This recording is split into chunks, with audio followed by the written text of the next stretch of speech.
The 2013 Daily Progress Reader's Choice Most Popular Radio Show host. Yes, again. Joe Thomas in the morning. The dirty little secret nobody wants to talk about. On News Talk 107.5 FM and 1260 AM WCHV. Joining us now from the American Islamic Forum for Democracy, author of The Battle for Islam's Soul, he is Dr. Zuhdi Jasser. Dr. Jasser, welcome back to Joe Thomas in the morning. How are you doing, sir? Great. It's good to be with you again, Joe. Thanks for having me back. I'm sorry. Just you hope against hope that we settle down and your work and the work of so many members of the Muslim community to fight back on the fringe that seem to just undo what is a flee to the United States and a growth in the United States of Muslims who just want the religious freedom that we all do. In the Middle East, we see this Ba'athist uprising supporting the Shiite this ISIS group. What is your take, and what is the Muslim community's take on what is happening there? And is this a re-explosion of the same worries that have troubled the Muslim community in the United States for some time? Well, this is not really a surprise to many of us who have known the way these countries operate. And if you look back into the history in the 20th century on what created the Ba'athists in Iraq, they came right after the Ba'ath movement in Syria. Even though they were not the same party, the movement was the same, and the transition and revolutions that took over Syria and Iraq in the mid-50s and took hold in the early 60s, ultimately stayed in power for 50 years. And now, as the revolutions happened, you had a pressure cooker of dictatorships for generations that's being removed, and ultimately within that cauldron will be an attempt to try to keep things as they used to be. So if you look in Syria, Assad was on the ropes. He had a large uprising of finally a revolution against him. And just as General Keane discussed in the Wall Street Journal last week, you look at the bombing patterns in Syria, and the ISIS regions, as much as it's Assad's main enemy, are preserved. They're sanctuaries, while the large neighborhoods of Sunnis who are rising against the regime are the ones that are getting pummeled, and the over 180,000 dead are coming from really the moderate Muslim community that was part of the initial revolution, which is why you can't look at the Free Syria Army as being a monolith and not divided.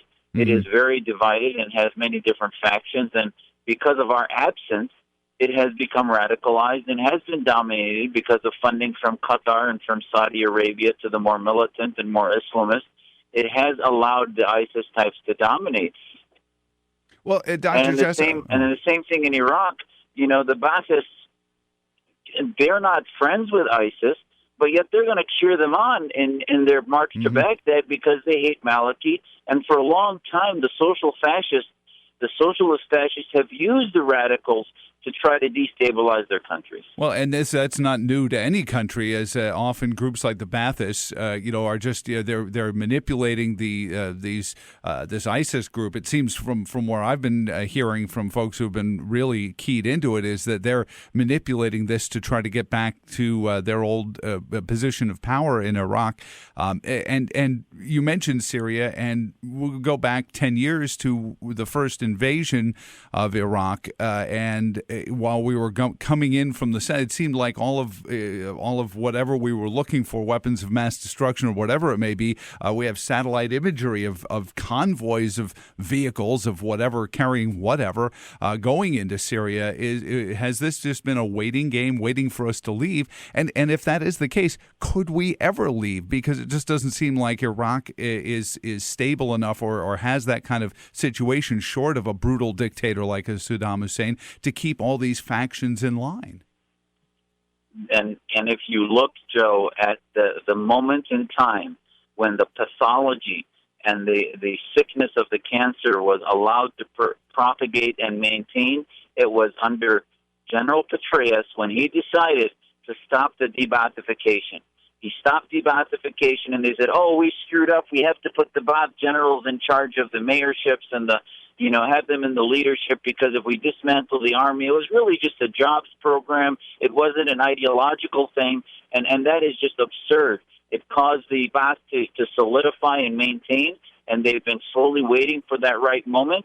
And also, you realize that Iran's annexation, basically, of Syria with Iraq in the middle is a problem that we knew was going to come to roost as they also brought Maliki into their hemisphere or into their, circle of influence, if you will. So ultimately, those three factors, Iran, direct connection with Syria, which is really the only reason Assad never fell, was because it wasn't a civil war. It was really Iran fueling and sending soldiers and weapons to bolster up Assad and maintain his influence.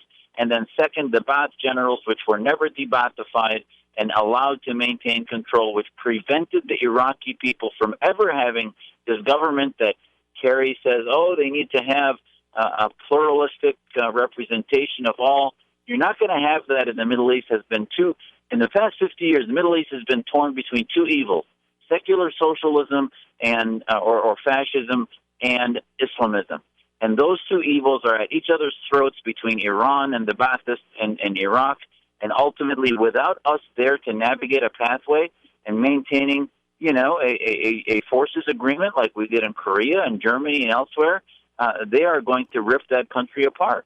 Dr. Zuhdi Jasser, of course, the founder of the American Islamic Forum for Democracy, author of A Battle for the Soul of Islam, available in the bookstores and should still be a hot seller for the summer reading list. Dr. Jasser, what you're describing, though, to me, and I think to many of the folks who are listening, sounds like a situation where we're being told that Maliki's government was the one, we all remember the cult of the purple thumb, and for the first time ever, Iraqis were, given a vote in their government. But it sounds like during the time intervening since then, what they voted for isn't what wound up being the government.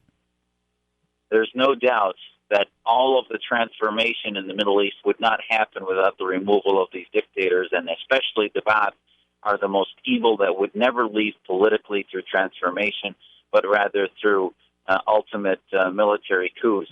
However, having said that, the presentation, even from before the Obama administration, from the Bush administration, that democracy was about elections and that somehow Jeffersonian democracy would be like a light switch that would be turned on, was foolhardy.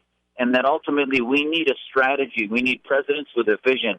Yes, President Bush's freedom agenda was appropriate, but he did not articulate the fact that needed a generation. It needed a process of transforming a culture that had been corrupted by a kleptocratic dictators for years that destroyed the morality of the culture and really destroyed the moderate Muslims that would have begun to develop societies like happened in the West, post-Enlightenment, and into the American Revolution. And this kind of thing can happen, but it's not going to happen in the absence of American influence. And without American influence, you're going to see Iran and Russia destroy these countries and begin to annex them ideologically and financially. And ultimately, in only a matter of 2 years now, we've seen unravel American influence, especially in Syria and Iraq. And we find now Saudi Arabia becoming more fortified in their sectarian divisions. And the Middle East is really on a powder keg without Western influence in the region. Dr. Jasser, I have to run to a break real quick, and I want to pick up on that because I'm sensing the same thing there and see how it impacts the American Muslim community as well. Hold on the line one moment. Joe Thomas in the morning. Dr. Jasser, thanks for hanging on the line with us. And again, you can go to follow on Twitter at AIF Democracy on Twitter and get updates from Dr. Jasser throughout all this. When we talk about the moderate Muslim, the Muslim that just wants religious freedom and comes to this country and looks to this country as one of the last great hopes for religious freedom, there are also those, and I think the Baathists are manipulating them, and you're seeing some of this in ISIS, that the last thing in the world they want is religious freedom. They want that Islamist state, that theocracy that says I worship Muhammad the way is appropriate, and anyone who doesn't must die. But that's still a small percentage, and unfortunately, the implication in the United States is that it is a growing percentage. What is the reality? The reality is that there's no doubt that there are certain reforms that Muslims would like, many of us would like to see happen to defeat the ideas of the Muslim Brotherhood that won elections in Tunisia and in Egypt and are quite strong now in Syria and elsewhere because they have thrived under dictatorship. But the vast majority of Muslims don't want that. In Egypt, you saw 10 million go to the street, 5 times more than went to the street after Mubarak's revolution against him, because they realized in 1 year of the Brotherhood running the show how devastating it was to freedom and their Muslim and Egyptian identity. So ultimately, left to their own devices in an environment that's free and free of violence and coercive force, which is what Islamists will do and the Baathists will do, I think ultimately Islamism will be defeated within 1 generation. But that's not going to happen when the old 20th century tool set of basically intimidating your enemies through force, imprisonment, and torture, which is what both the secular fascists of the Baathists, the monarchs did, and the theocrats have done in Iran and the Islamists of the Brotherhood. So there's no way to have moderation. But to say that they don't want democracy and it's not in their genetics is, I think, 2 things. First, it's inhumane, and it's also un-American. That's, we know as Americans that our society is successful because immigrants felt American the moment they came here, regardless of what faith they were.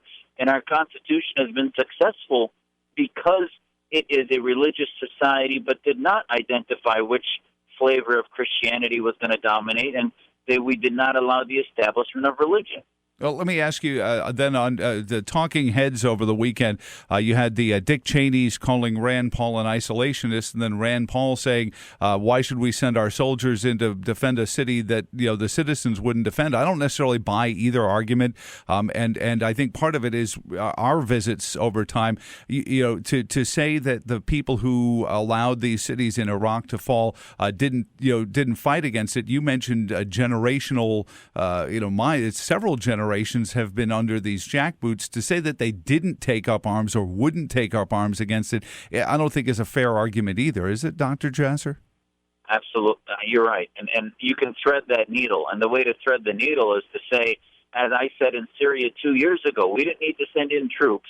We just needed to provide, I believe, air support to prevent the pummeling and the barrel bombs that have killed tens of thousands. And you can do this from the air with a no-fly zone. And to say that we couldn't have hit a huge body blow to ISIS with these little caravans driving across the desert is absurd. We could have easily done that. We've been blowing out Al-Qaeda gatherings in Yemen, which we did 2 or 3 months ago. And a lot of this, as far as the terrorists marching across, is a military problem that can be easily solved. The rest is a political and ideological problem that can be stabilized by us maintaining. You remember how stable Iraq became when we had the surge? I'm not saying we need to have the surge, but at least to have maintained, certain numbers of troops, either 20,000 or a certain number that would at least for a generation. And Victor Davis Hanson has a great piece in the National Review this week in which he said, the part that Americans never got explained to us was that along with any invasion comes a prolonged occupation. And that's not going to end in 5 or even 10 years. And that ultimately to maintain a transition, even Korea itself transitioned through a number of thugs before South Korea became a vibrant economy and a growing society. So the same thing in Iraq. This isn't going to happen overnight as the old kleptocrats start to realize the reality that they're not going to control all the rights of all the property in that country and the government. But that takes time, and I think Dick Cheney's more correct on this equation. Rand Paul, ultimately, if you're that, that he calls himself non-interventionist, if you're that non-interventionist, ultimately in 5 years we're going to find ourselves in a major military conflict against Iran. Well, and even then, you look at some of the interventions that seemed to be successful against the Soviet Union, which was, by example. But when we had the opportunity to help support a moderate movement in Iran, we didn't want to. And perhaps looking back, hindsight being 2020, had we helped support that a little bit more with whatever needed to be supported, that wasn't even a military thing. That was an uprising through the political system. We could have struck a much bigger blow than all the lawyers, guns, and money we've had to send into these other countries, in my view, anyway. Absolutely. And the retrospective analysis that really should be done in a country like ours, which can't even articulate the word Islamism, and realize that Fort Hood and Boston and all these attacks upon our homeland were basically parts of a deeper, larger global problem of political Islam. If we had had a leader with a vision, a commander-in-chief that had a vision of where the next 50 years would go with the advancement of liberty in the Middle East, ultimately, at least we would have had a chance to say, we're going to take sides within the House of Islam and be against the Islamists and be for the moderate Muslims that want to separate mosque and state and ultimately don't want to live in theocracy, and that those Muslims do exist and that they're not an anathema, and we can have a ability to discern which are Islamists or jihadists and which ones are not. That's the vision we needed. President Reagan had that vision when he constantly, in every press conference, criticized the Soviets as the evil empire and reminded America and shifted American opinion over time to majority feeling that the Soviets were a threat. And if you look now, even, Joe, Russia's still not close to being in a democracy. Why? Because after the wall went down, we actually dropped the ball in the pressure we were putting on the Russians to continue to advance to a free society. So this takes a long time, and even our past successes are proving that our ADD approach to global vision is not working. Dr. Jasser, God bless you, sir, and thank you so much for the work you do. I hope your membership continues to grow by leaps and bounds. AIF Democracy is on Twitter, and the web address, all of a sudden I've lost my web page. It's AIFdemocracy.org, correct? Yes. All right. Thank you very much, Joe. And I hope it. Thank you so much, and have a great morning. You too.